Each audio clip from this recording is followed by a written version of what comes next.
Est-ce que tu souhaites bon appétit aux personnes assises avec toi avant de manger? Eh bien, peut-être que tu vas arrêter de le faire après avoir écouté cet épisode. Si tu veux devenir un expert en savoir-vivre à la française, je te conseille de prendre des notes. Salut et bienvenue dans un nouvel épisode de French Mornings, le podcast.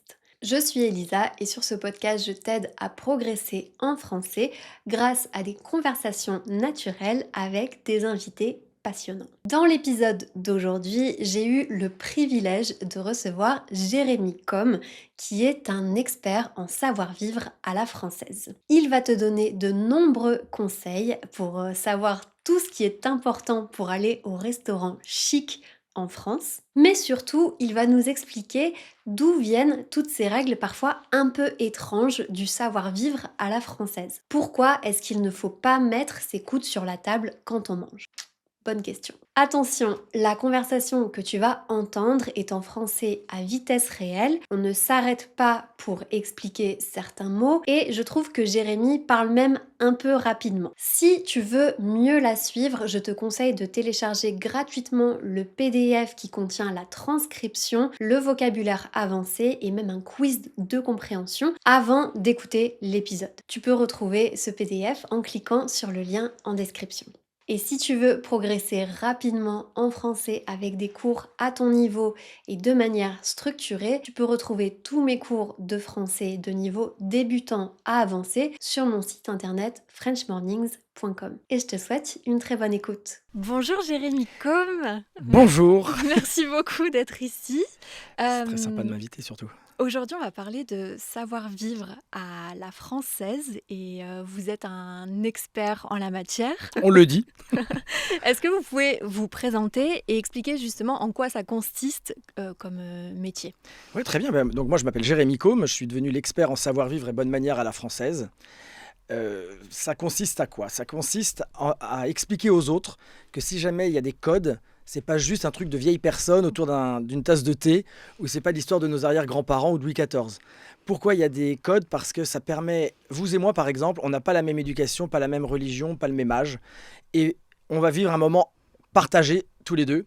Eh bien, on a des codes qui nous permettent de le vivre le plus joliment possible. C'est-à-dire que c'est l'ADN qui nous reste encore à tous. L'ADN commun que l'on peut partager avec les autres, et ça améliore normalement. Les codes, c'est pour améliorer les relations humaines. Ça n'a pas d'autre sens que de rendre l'autre heureux, normalement. C'est mettre votre invité, la personne avec laquelle vous partagez un moment, dans les meilleures conditions. D'accord, très bien. Et votre métier en soi, en quoi ça consiste? Est-ce que vous avez des clients? Ah oui, j'ai des clients. Ouais. J'ai des clients institutionnels. J'ai des grandes maisons de champagne, par exemple.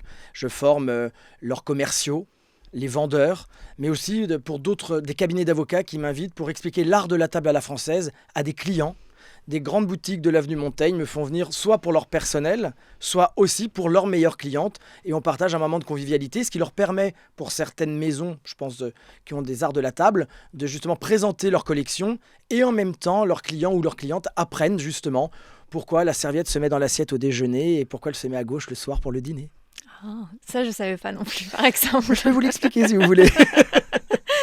Et alors, j'ai une petite question justement par rapport à tous ces codes qui existent. Est-ce que quelqu'un un jour a décidé d'inventer une règle? D'où est-ce que ça vient C'est tout surtout ça? très social au départ. Mhm. C'est-à-dire qu'au Moyen-Âge, c'est vraiment le début des premiers codes de la première, ce qu'on peut appeler de courtoisie. C'est-à-dire que la société féodale, c'est dominée par les chevaliers. Les chevaliers avaient énormément de codes et de courtoisie. Et c'est à cette époque-là, chez les chevaliers, que l'on a des codes de loyauté, de respect de la femme. Alors aujourd'hui, tout ça paraît un peu lointain, le respect de la femme, C'est vrai. la générosité et la retenue. Et il faut savoir qu'entre le XIIe et le XVe siècle, les premières règles apparaissent dans ce qu'on appelle des cours. Dans les cours seigneuriales, il y a des livres de courtoisie. C'est-à-dire que on va pas se mentir, c'était pour permettre aux aristos d'être différents des gens, du peuple. Oui. Donc c'est pour ça que je vous dis que c'est très social. Et puis à la Renaissance, au XVIe siècle, là c'est vraiment l'art de vivre est à son apogée. François Ier s'inspire justement de l'Italie, parce qu'en Italie c'était déjà très ancré. Et c'est l'Italie et l'humanisme toujours la notion, je vous disais tout à l'heure, de mettre les invités et les autres Mhm. dans les meilleures conditions. Les bonnes manières, là, ça devient un art de vivre et c'est surtout un signe d'éducation. Et Erasme, en 1530, a publié un premier guide pour justement les jeunes garçons. Donc c'était pas l'affaire des filles, c'était vraiment une histoire de dire qu'il fallait que les hommes se comportent bien, parce que les hommes avaient plus de place dans la société, Mhm. ils travaillaient, ils rapportaient de l'argent, et les femmes avaient plutôt un rôle de femmes de maison, entre guillemets. Elles recevaient pour leur mari, donc c'était les hommes qui représentaient la famille. Et puis au XVIIe siècle, alors là, on est à la cour de Louis XIV, c'est l'âge d'or des bonnes manières, et à la cour de Louis XIV, tout est très codé. La façon de Oui. marcher, la façon de s'habiller, la façon de se saluer. Et là, ça permettait de faire une hiérarchie dans la noblesse. Ceux qui avaient le plus de codes étaient élevés socialement. Donc, c'était quelque chose de très... c'était un marqueur social. Mhm. Et puis, 18e et 19e siècle, là, il y a la Révolution. Donc, la noblesse n'existe plus ou n'a plus autant de force. Et les bourgeois s'emparent justement des codes et veulent absolument être éduqués et copient un tout petit peu ce que faisaient les aristos. C'est un signe d'éducation plus que de noblesse. Et puis aujourd'hui, c'est ce que j'essaie de perpétuer, c'est que ça permet à une société de vivre avec justement des codes et les seuls codes qu'on aurait encore de commun. Et à l'époque de Louis XIV, justement, parce qu'on parle énormément de l'étiquette à la française, etc., comment est-ce que les gens étaient au courant de toutes ces règles? Est-ce qu'il y avait un guide? Ah bah oui, bien sûr. Ouais. Il y a eu énormément à cette époque-là de publications, d'ouvrages qui ont été écrits souvent par des femmes de l'aristocratie, ce qu'on appelait, elles tenaient salon. Les salons, c'était l'art de la conversation. Et donc, pour être invité dans un salon, il fallait être éduqué, il fallait s'être illustré par gagner une bataille, avoir écrit un roman, être un musicien. C'est-à-dire que c'était un peu comme aujourd'hui, c'était les people de l'époque, mais qui étaient reçus dans les salons de Madame de Pompadour. Il y avait plusieurs femmes qui recevaient dans leur salon et elles écrivaient aussi des ouvrages. Et donc on indiquait comment se tenir à table, comment dresser une table. Et donc on apprenait et on appartenait. C'était l'ascenseur social déjà. Mhm. Et si on revient donc à notre époque, plutôt aujourd'hui, qu'est-ce qu'on peut donner comme conseil pour aller au restaurant? Est-ce qu'il y a des choses, un restaurant un peu chic Bien sûr, évidemment, il y a plein de choses. des choses à faire et des choses à ne surtout pas faire? Alors dans les choses à faire, alors j'ai bien conscience qu'aujourd'hui, deux femmes peuvent vivre ensemble et deux hommes peuvent vivre ensemble. Mais dans les arts, dans le savoir-vivre, l'homme entre toujours en premier dans le restaurant. C'est le seul lieu public où un homme entre en premier. Autrefois, c'était pour voir si l'endroit était fréquentable. Mhm. Et aujourd'hui, ça permet à ce que les regards ne se posent pas sur la femme quand elle entre. C'est-à-dire que quand quelqu'un entre dans un restaurant, on a tendance à regarder. Donc là, on va regarder l'homme et on va oublier qu'il y a une femme, en quelque sorte. Mais il faut aussi faire la même chose sur la personne la plus fragile, entre la personne la plus fragile et la personne la plus en forme. Si je vais, par exemple, avec un de mes grands-parents, même si je suis jeune et je vais avec mon grand-père, je vais entrer avant mon grand-père pour justement que lui ait une entrée moins remarquée. Mhm. Donc il y a ça. Ensuite, on laisse toujours la plus belle vue à la personne que l'on invite, ou à la femme, ou à la personne la plus fragile. Il faut que je fasse attention parce qu'après on dit que je n'ai pas compris qu'on est en 2025. Donc je précise, au restaurant, alors quand vous arrivez au restaurant ou chez des amis, quand vous vous asseyez, la première chose à faire, c'est de prendre la serviette et de la mettre sur vos genoux. On n'attend pas d'être servi pour déplier sa serviette. Alors évidemment, on ne l'étale pas comme si c'était une nappe. On ne la déplie pas complètement, on la laisse plier en deux, on la met sur ses genoux, on ne la met pas non plus comme un bavoir, sauf dans un contexte professionnel à un déjeuner, pour se protéger potentiellement, si vous avez pris des spaghettis à la bolognaise, de parvenir avec une chemise tachetée de rouge. D'accord. Et puis après, il y a plein de choses de l'art de la table. Si vous recevez chez vous, est-ce que vous faites la différence entre dresser une table à la française ou dresser une table à l'anglaise?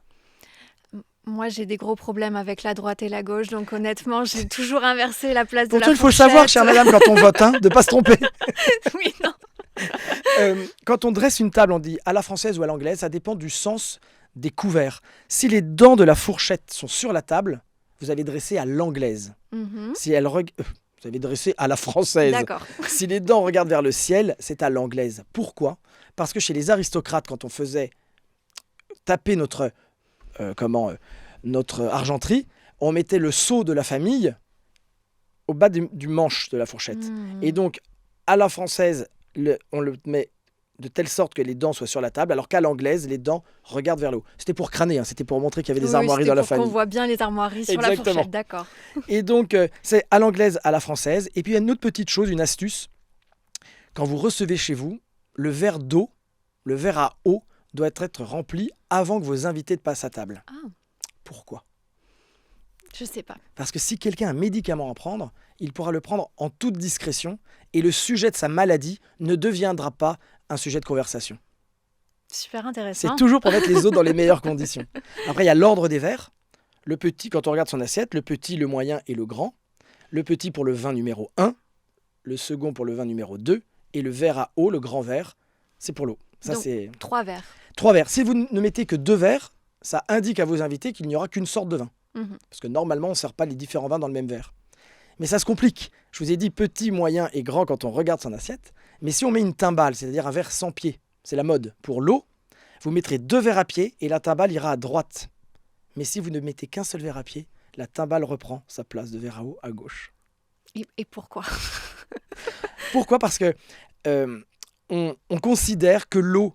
normalement, on boit de la main droite quand la plupart des gens sont droitiers. Ouais. Donc c'est plus facile d'accéder à son verre avec la main droite. Et le verre à eau, normalement, ne sert à rien. C'est-à-dire que quand on vient chez des amis, c'est pour partager un moment de vie. Donc on est là pour aussi profiter des nectars que l'on vous sert. D'accord. Tout ça est très orchestré. Et la serviette. Ah, la serviette sur les genoux ? Oui, mais quand vous dressez la table, où est-ce que vous allez poser la serviette ? Je sais pas. À l'heure du déjeuner, c'est-à-dire à midi, chers amis, et pas ce midi. Parce que vous ne dites pas ce minuit. Donc, à midi pour le déjeuner, la serviette est dans l'assiette. Et le soir pour le dîner, elle est à gauche, à côté de la fourchette ou sous la fourchette. Pourquoi ? Parce que traditionnellement, on servait du potage le soir. Et le potage est un des rares plats qui soit servi avant que les invités ne passent à table. Pour laisser potentiellement la température du potage baisser. Et l'expression « Madame est servie » vient de ce potage. C'était « Madame est servie » de son potage. Donc ça, c'était dans les familles où il y avait du personnel. Le personnel allait dire à la maîtresse de maison qu'elle pouvait proposer à ses invités de passer du salon à la salle à manger. Ah, d'accord. Et comme le potage était servi, décemment, on ne pouvait pas mettre la serviette dans le potage. Et l'autre raison, c'est que le service pour le déjeuner, donc à midi, est beaucoup plus simple que le service du soir. Donc, on ne va pas mettre une serviette dans une assiette qui est très décorée. Il faut que les invités profitent de ce service. C'est une tactique. D'accord, mais oui. Non, mais c'est super intéressant. Mais c'est vrai qu'il faut avoir des invités qui soient bien à l'heure parce qu'on ne peut pas leur servir le potage avant qu'ils arrivent. Oui, mais vous servez le potage quand ils sont en train de prendre l'apéritif. D'accord. Donc, c'est à vous de donner à votre personnel ou à vous le go pour aller servir le potage. Et il y a une autre chose dont j'ai entendu, que j'ai entendu dire, je ne sais pas si vous confirmez ou pas, mais il paraît que ce serait mal poli de dire bon appétit. Ah bah évidemment. C'est un des mots qui fait pleurer mes oreilles. C'est vrai ? Mais oui, il ne faut jamais dire bon appétit. Pourquoi ? Parce que c'est le langage du peuple. Toujours pareil, chez les aristos, l'appétit, ça renvoie à un besoin. Le besoin de s'alimenter, le besoin de manger une pomme, un morceau de pain. Donc c'était trop matériel. Donc on ne parlait pas de matériel à table. Donc vous allez dire, mais qu'est-ce que l'on dit ? Parce qu'en plus, ça rappelle à l'intimité, voire au corps. C'est bon appétit, c'est comme si vous disiez bonne digestion, une espèce de bon courage, et je vais m'arrêter là. C'est pas assez raffiné. C'est pas assez raffiné. Donc on peut dire, ça a l'air délicieux, ne tardons pas, ça va refroidir, n'hésitez pas à commencer. Il faut faire une petite phrase, parce que justement, c'est ce qui faisait la différence entre les personnes éduquées et le peuple, c'était d'avoir du vocabulaire. Donc on montrait à ses invités, on se montrait dans cette caste sociale qu'on avait du vocabulaire, que c'était pas juste dormir, manger et boire. D'accord. Et est-ce que c'est la même chose pour le à tes souhaits, à vos souhaits ? On ne doit jamais dire à quelqu'un à tes souhaits. Parce que c'est faire remarquer aux autres que la personne est malade. En revanche, si j'éternue, je vais vous prier de m'excuser. Ou je vais dire pardon. D'accord. Et là, vous allez me dire, je vous en prie. Donc c'est à la personne qui éternue de s'excuser. Exactement. Et aux autres de dire, je vous en prie. Exactement. C'est pas grave. Parce qu'on ne fait pas remarquer aux autres que la personne est malade. C'est toujours mettre les personnes dans les meilleures conditions. Très bien. Bon, maintenant, je vais essayer de changer mes habitudes. Mais oui, vous allez réussir. Et en parler autour de moi aussi. Par exemple, on ne dit jamais, est-ce que je peux aller aux toilettes ? Ou encore pire, au WC. Oui. Quand on est chez quelqu'un, on peut se dire, est-ce qu'il y a un endroit où je pourrais me laver les mains ? Oui. Oh, c'est très emmerdant quand la personne vous dit oui dans la cuisine ou dans la salle de bain. Oui. Parce que là, vous êtes obligé de dire non, non, mais je voudrais vraiment aller me laver les mains. Il faut en faire aussi un jeu, hein, parce qu'il ne faut pas être esclave. Mais quand on sait ce qu'il faut faire, on peut s'autoriser à ne pas le faire. Parce que si quelqu'un vous dit oh, oh, vous pouvez lui répondre tout doux bijou, je sais exactement comment ça se passe. Et alors, il me semble que vous avez travaillé aussi avec les Miss France. Exactement. Qu'est-ce que vous leur avez renseigné? Comment ça se passe? Alors, comment ça se passe? Je suis devenu celle qui m'ont appelé comme ça, le Monsieur Bonne Manière. Elle m'appelle Monsieur Bonne Manière. Voilà, ce qui n'est pas complètement faux. Voilà, et je suis parti pendant 8 ans avec elle au soleil. Donc ça, c'était très très compliqué. J'ai beaucoup d'amis hommes qui voulaient être mon assistant. Et j'accompagne les 30 prétendantes au titre de Miss France, justement, sur la prise de parole en public, donc l'éloquence. Parce que dans le savoir-vivre, il y a aussi le savoir-parler. Oui. Et c'est ce que j'explique aussi quand je donne des masterclass à des étudiants, qu'il y a un âge, il ne faut pas avoir 3 mois sans vocabulaire. Donc ça se travaille, l'éloquence, la prise de parole, le charisme. Donc ça, c'était une partie de mon travail. Et sinon, je leur explique justement l'art de la table, comment couper une conversation, comment remercier, dire à quelqu'un aussi qu'il entre dans sa sphère intime. Parce qu'il y a toujours des personnes qui posent des questions aux Miss, ça ne les regarde pas. Savoir dire non, parce que savoir dire non, c'est pas un gros mot. On a le droit de dire non, mais comment on le dit. Et puis, toutes les questions qu'elle se pose. Vous savez, Miss France devient une personne inconnue. Et un mois après, elle devient une des personnes les plus connues de France. Et quand elle arrive dans les villes, on lui pose des questions sur tout. Oui. La guerre, l'économie, le théâtre. Et ces jeunes filles, elles ont entre 18 et on va dire 25-26 ans maintenant. Elles ont le droit d'être plus âgées, mais la moyenne, c'est quand même cet âge-là. Et elles ne savent pas parfois comment répondre. Donc je leur explique aussi qu'il y a ce qu'on appelle des sujets marronniers. Donc je leur dis, renseignez-vous, vous êtes suffisamment sur les réseaux sociaux quand vous allez rencontrer un maire ou vous allez dans une ville, par exemple. Regardez l'actualité de la commune. Est-ce qu'il n'y a pas eu l'inauguration d'un théâtre? Est-ce que le maire vient d'être élu ou il s'est peut-être illustré? Vous savez, des sujets qui leur permettent un peu de briller et surtout d'être à table. Parce que la table, c'est l'endroit et c'est le moment de la vie où on est le plus scruté, le plus épié. Et là, je défie quiconque de dire le contraire. Quand vous allez à un dîner, on entend souvent du mal des autres, jamais du bien. Parce que justement, on est toujours le plouc de quelqu'un. C'est rare qu'on dise « Ah, Jérémy, mais quel homme fabuleux !» Et moi, ça m'amuse parce que quand justement, il se dit des choses gentilles sur des amis, je les appelle, je dis « Si tu savais, pour une fois, on a dit du bien de toi. » Parce que la table, c'est très... tout le monde se regarde et on a toujours tendance à dire « T'as vu comme il tient ses couverts, regarde quel plouc. » Oui, c'est vrai qu'en France, on juge On juge complètement tout le sur temps. la tenue de table. Exactement. C'est très important, les mains sur Même la les table. enfants, en fait, Bien sûr. dès le plus jeune âge, on leur dit pas les coudes sur la table. Exactement. Alors vous savez pourquoi ça? Non, Alors les coudes sur la table, parce que franchement, on s'avachit un on peu. s'avachit. En France, on doit avoir les deux mains. Enfin, Mhm. le tiers avant du bras. C'était justement pour prouver qu'on ne dissimulait pas une arme. D'accord. Alors qu'en Angleterre, on a la main gauche. C'était pour prendre son épée si jamais il y avait une attaque. Ok. C'est pas un hasard. Donc c'est des règles défensives. Défensive, exactement. Et normalement, après le plat principal, on peut quand même s'autoriser un peu les coudes. D'accord. Genre, mais pas avachi, vous voyez, un peu dans le mode de Parce la qu'on sait discussion. qu'il n'y a plus de menaces qui planent. Normalement, exactement, les invités sont tous arrivés, ou alors à moins qu'il y ait une rébellion qui arrive, un rebelle, qui ait une rébellion à table, mais normalement, ça se passe pas comme ça. Voilà. D'accord. Et pour terminer, qu'est-ce que vous auriez à dire aux personnes qui pensent justement que toutes ces règles sont inutiles, qu'il faut faire les choses à la bonne franquette, sans chichi Alors, on peut recevoir à la bonne franquette et sans chichi en connaissant les codes. Mhm. C'est toujours plus agréable d'avoir un centre de table que d'avoir une nappe tachée. Oui. C'est quand même plus agréable d'avoir de la jolie vaisselle que de la vaisselle en carton. Donc, et c'est pas un effort surhumain que de mettre de la jolie vaisselle parce qu'aujourd'hui, 99% des personnes ont un lave-vaisselle. Oui. Donc, c'est pas compliqué. Après, c'est pas des chichis, ça dépend du degré ou de l'importance que l'on met dans la façon de recevoir. C'est plus agréable d'arriver chez quelqu'un quand il y a un fond musical. Mhm. C'est tout bête. Pourquoi on met de la musique? Pourquoi on fait un centre de table? Pourquoi on met des belles nappes? Parce que tous les sens doivent être en éveil. Donc la vue, le toucher, pourquoi on va les saveurs de ces plats, c'est pour l'odorat. Donc il n'y a pas de hasard. Le bruit, la musique, c'est vraiment pour que l'ouïe soit en éveil. Donc on peut recevoir simplement en respectant des règles. Mais on peut appeler ça juste de l'art de vivre. On n'est pas obligé de dire que ce sont des règles de bonne manière. Oui. Et chacun a ses propres règles.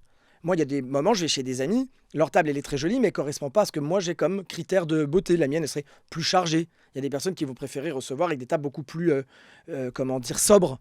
Chacun y trouve. Il y a des personnes qui aiment la vaisselle décorée, quand d'autres vont préférer de la vaisselle blanche.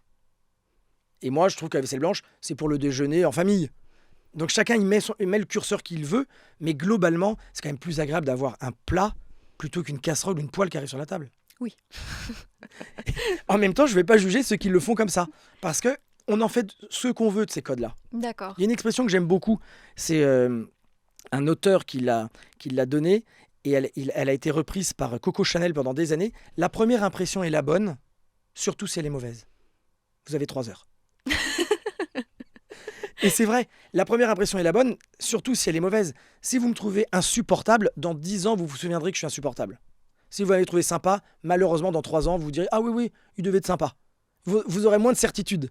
Donc, c'est toujours pareil quand on fait venir quelqu'un chez soi, on fait entrer des personnes dans notre intimité, dans un cocon familial, eh bien, on essaie de les recevoir le mieux possible. Oui. Mais en fait, je pense que ce point de vue-là qu'il faut adapter, c'est plutôt que de se dire il faut absolument que je connaisse les codes de Non. savoir-vivre parce qu'on va me juger si je fais les choses d'une mauvaise façon. C'est plutôt j'ai envie de mettre mes invités à l'aise, Exactement.